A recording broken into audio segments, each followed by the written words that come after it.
नमस्कार मंडळी, मी विजया उल्हास गोखले नर्मदा गृहोद्योगमध्ये आपलं सर्वांचं स्वागत करते. आज पारंपरिक पदार्थ, नाश्त्याचा पदार्थ, तोंडी लावणं, जेवणात वापरता येईल असा एक पदार्थ आपणास सांगणार आहे. ते म्हणजे वांग्याचे काप. तर वांग्याचे काप आहेत म्हणजे वांग तर हवं. तर हे वांग धुवून घेतलं आहे आणि त्याचे आता काप करायचे. मीठ 2 चमचे बेसन घेतलं आहे. हे चमचे मोजून बेसन घेतलं. तेल लागेल आपल्याला आणि हे मिसळण्याचे डब्यातलं साहित्य आपणास माहितीच झालं. तेल फोडणीला घालायचं, हिंग, हळद, तिखट आणि हा गोडा मसाला थोडासा मी लावणार आहे त्याला. तर असं हे सामान आहे. छोटंसं पटकन होणारं, बाजारातलं काही महागडं सामान आणायला लागत नाही. जे घरात आहे त्याच्यात हे वांग्याचे काप होतात आणि वांग्याचे काप कशाबरोबरही आपण खाऊ शकतो. तर आता आपण वांग्याचे काप करूया. तर हे वांग्याचे काप बरेच जण असे गोल गोल करतात, पण मी आज जरा तुम्हाला दाखवतो असा उभा मोठा काप करणार आहे.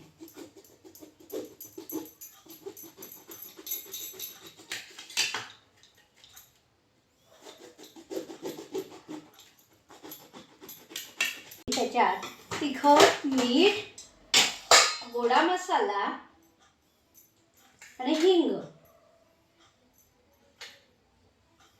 कसं ज्याला आवडेल तसं त्याने करावं. कमी तिखट थोडा गोडा मसाला घातला, हिंग घातला, मिरची पावडर घातली, हळद घातली, गोडा मसाला घातला आणि आता हे मीठ घेऊया. त्याच्यात मीठ घातलं आणि ह्या वांग्याच्या कापावर थोडं थोडं फिरते असं मीठ, म्हणजे आतपर्यंत मुरतं. अगदी कणभर लावायचं नाही तर खारट होतात. तर मिठाचं काम झालेलं आणि हे व्यवस्थित कालवून घ्यायचं असं. आणि हे आता वांग्याला लावायचं आपल्याला. हे असे उभे काप कापलेत आणि ह्याला शिरा आहेतच म्हणून मी शिरा जास्त काही तेल आधी गॅस पेटवूया आणि तवा तापेल तिथपर्यंत.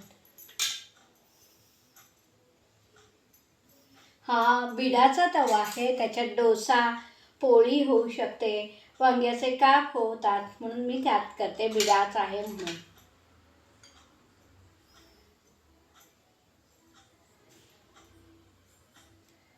असं हे पूर्ण बेसन लावून घेतलं ह्याला. ते बुडबुड यायला लागले, तेल तापलं आहे आणि आता असे हे काप ठेवायचे आपल्याला त्याच्यावर. काप ठेवलेत आणि आता थोडं ते शिजायला लागलेत. तेल चुरचुर वाजतंय आणि आता हे झाकण ठेवूया जरा. कुशीत खमंग काप झाले, त्यात शिजलेले पण आहेत आणि असे दोन्ही बाजू चांगल्या भाजल्या की ते खाण्याचे अनेक प्रकार होतात. त्यातला एक प्रकार हा काप दाखवले. काल आपण कोळ केला, जसा कोळाच्या पोह्यांना तसा वांग भाजून त्या कोळात टाकलं तर वांग्याचं कोळाचं भरीत होतं.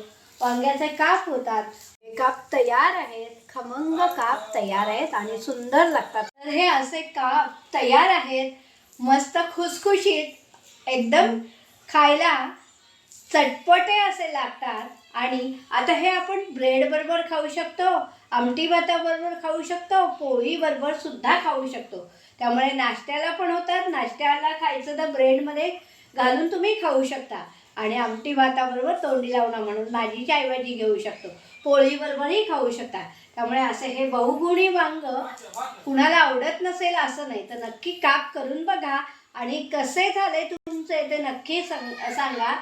आपल्या चॅनलला सबस्क्राईब करा, शेअर करा, लाईक करा आणि मला काप कसे होतात ते नक्की आठवणीने न विसरता सांगा.